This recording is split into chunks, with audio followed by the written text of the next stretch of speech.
एक ही शब्द है, स्व का जागरण।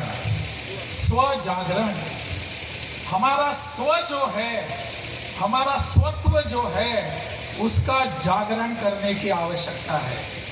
स्व कालगणना हो, स्व परंपरा हो, स्व इतिहास हो, स्व संस्कृति हो, स्व देश हो, स्व भूगोल हो और स्व इतिहास हो, स्व जन हो, सबको मिलकर हमको स्व का जागरण करने की आवश्यकता है।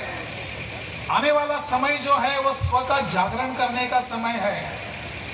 पूरे विश्व को अगर हम कहेंगे किस प्रकार हो, इसलिए हम सब इकट्ठे हुए हैं और ऐसे अत्यंत शुभ अवसर पर मंच पर उपस्थित सभी संत श्रेष्ठ, उनके चरणों का स्मरण करके मैं मेरा भाषण शुरुआत करता हूँ। मंच पर अन्य उपस्थित हैं, अभी जिनका हमने उद्बोधन सुना, वे राष्ट्रीय स्वयंसेवक संघ के वरिष्ठ प्रचारक, मेरे अनेक वर्षों से मार्गदर्शक आदरणीय इंद्रेश जी, जिन्होंने इस कार्यक्रम का आयोजन किया, संयोजन किया, वे राजेश राज जी, राष्ट्रीय स्वयंसेवक संघ के संगठन महामंत्री श्री गोला के बिहारी जी, श्री राजेंद्र जी। उस नया साल मनाने के समय होता है, उसका कोई साइंटिफिक या वैज्ञानिक कारण नहीं है।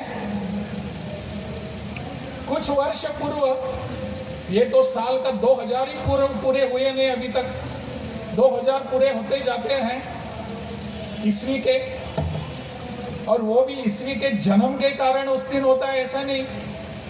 ईसा मसीह का जन्म 25 दिसंबर को होता है, उसके बाद यह नया साल शुरू होता है और इसको ईस्वी साल कहते हैं। क्या इसका तर्क होता है पता नहीं। जब यह कालगणना शुरू हुई विदेशी, या जिसे ग्रेगरियन कालगणना कहते हैं, वो ग्रेगरियन कालगणना शुरू हुई तब उसमें केवल 10 ही महीने थे, और बाद में किसी राजा को लगा चलो इसमें और 2 महीने जोड़ देंगे। शुरू होता था मार्च से, बाद में उसको लगा कि चलो और 2 महीने जोड़ेंगे, तो जनवरी जोड़ दिया, फरवरी जोड़ दिया। तब पता चला कि फरवरी को अगर 30 दिनों का मास किया जाएगा तो उसके महीने बढ़ पूरे वर्ष में उसके दिन बढ़ जाते हैं, उसको कम करेंगे, कभी 28 करेंगे, उसको कब 29 करेंगे। कोई साइंटिफिक रीजन नहीं है। अगस्त महीने का नाम किसी ऑगस्टिन राजा से रखा गया है। सितंबर का अर्थ होता है 7 होता है, परंतु वो 9वां महीना आता है। अक्टूबर का अर्थ होता है 8, लेकिन वो 10वां महीना होता है। लेकिन ये सब किसी भी शास्त्रीय कारणों की वजह से नहीं हुआ है, ये केवल मनमानी के कारण हुआ है। इसके विपरीत हमारी कालगणना जो है वो पूरी अपनी संस्कृति से, और आकाश में जो नक्षत्रों का भ्रमण होता है, राशि का भ्रमण, राशि के लिए से जो होता है, उसके आधार पर हुआ है, और इसके शास्त्रीय कारण भी है। चैत्र मास का नाम किसी ऋषि के मन में आया कि इसको चलो आज हम चैत्र मास कहेंगे। विश्व के दिवस के रूप में, प्रतिपदा के रूप में और नव वर्ष के रूप में मनाने की परंपरा शुरू होनी चाहिए।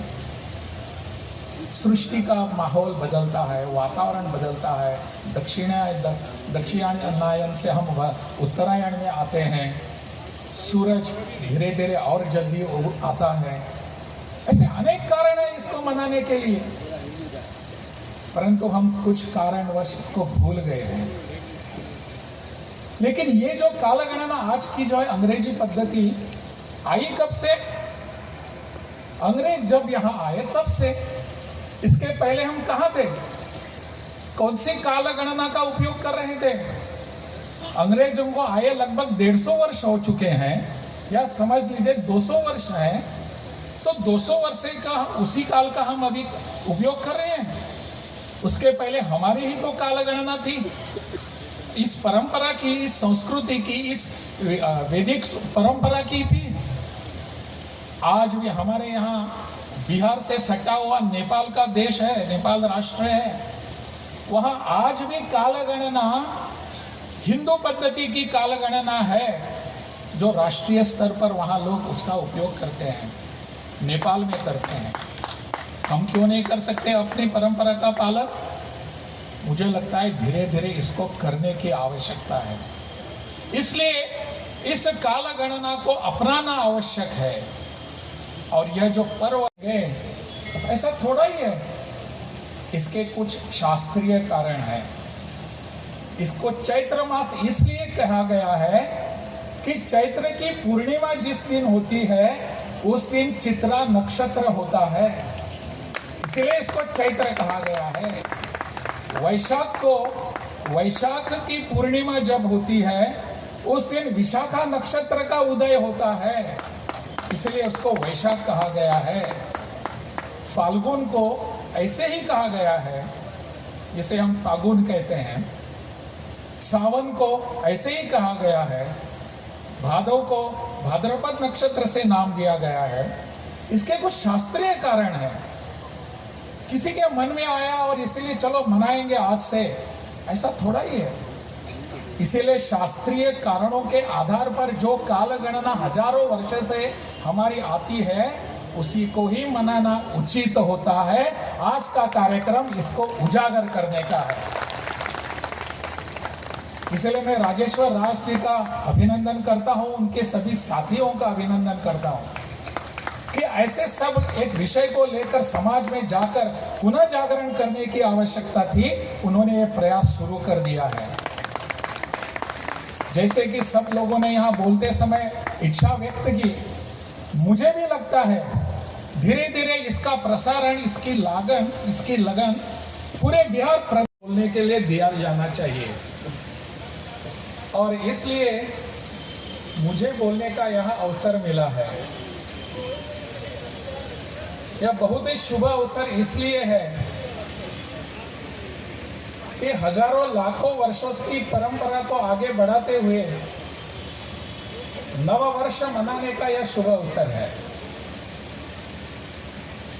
हम बहुत बार नव वर्ष मनाने के बारे में जब पूछते हैं, चलो हम नया साल मनाएंगे, नया वर्ष मनाएंगे, तब हमको 1 जनवरी का याद आता है।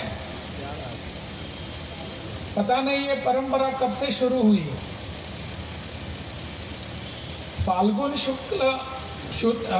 वद्य अमावस्या जो होती है, उस अमावस्या के बाद चैत्र की प्रतिपदा आती है। वह दिन हमारे का ये वास्तव में नववर्ष का दिन है, जिसके बारे में माननीय इंद्रेश जी ने बहुत ही विस्तार से हमको बताया कि यह कब से शुरू हुआ है, युगाब्द कब से शुरू हुआ, विक्रम संवत कब शुरू हुआ, शालिवाहन शक कब शुरू हुआ, और इसको हम क्यों मनाते हैं। वास्तव में अंतर्राष्ट्रीय क्षेत्रों में, विदेशों में अर्थ डे मनाया जाता है। वो अर्थ डे नहीं होता, वास्तव में अनर्थ डे होता है।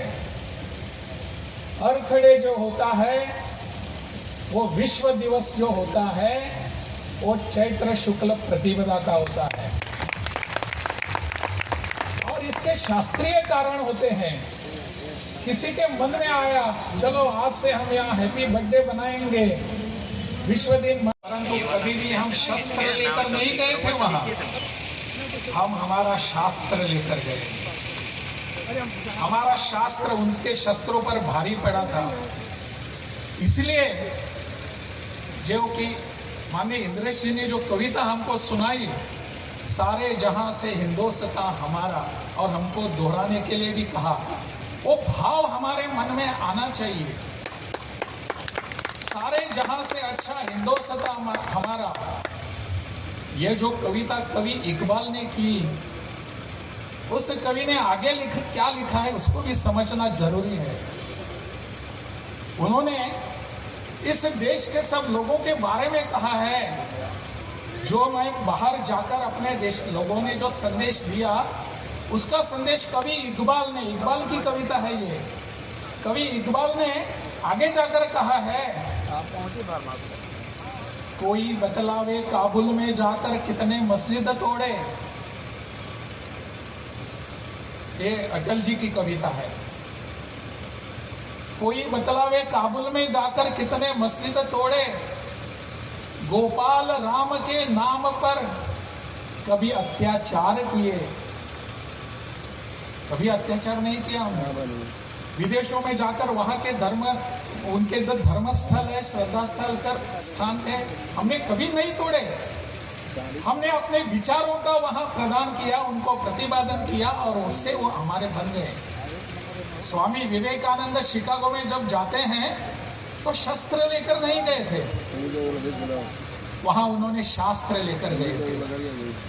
और जब उनका प्रवचन सुनकर सब लोगों को लगा कि हमको अभी हिंदू धर्म स्वीकार करना चाहिए, हिंदू जाति में जाना चाहिए, हिंदू धर्म को अपनाना चाहिए, तो स्वामी जी ने अत्यंत विनम्रता से कहा, ये हमारी संस्कृति नहीं है, दूसरों को हमारे धर्म में लाने की हमारी संस्कृति नहीं है।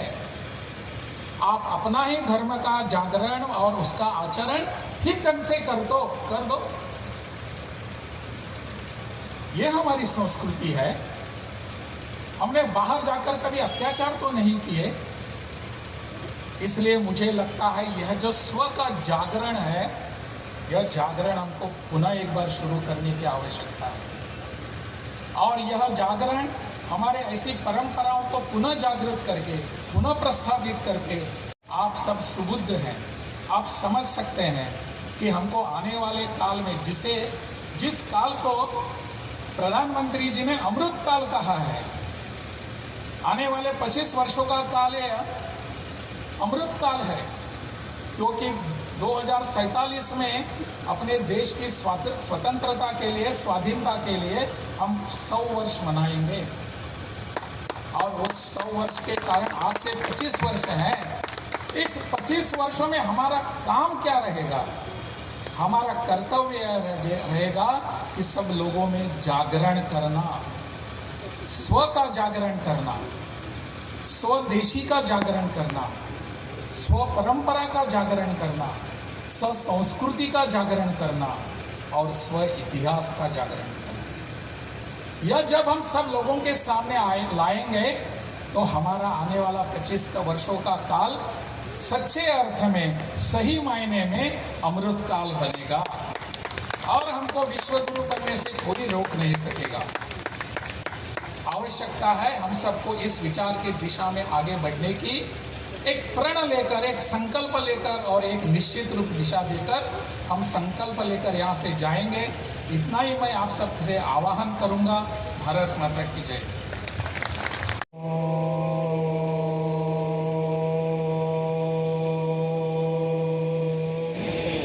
सांस लेना, 2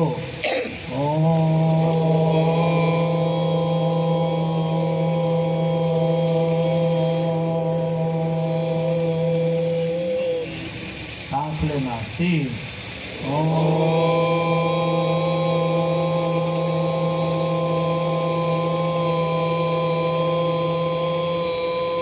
अब भारत ने संदेश दिया था दुनिया को, प्राणियों में सद्भावना।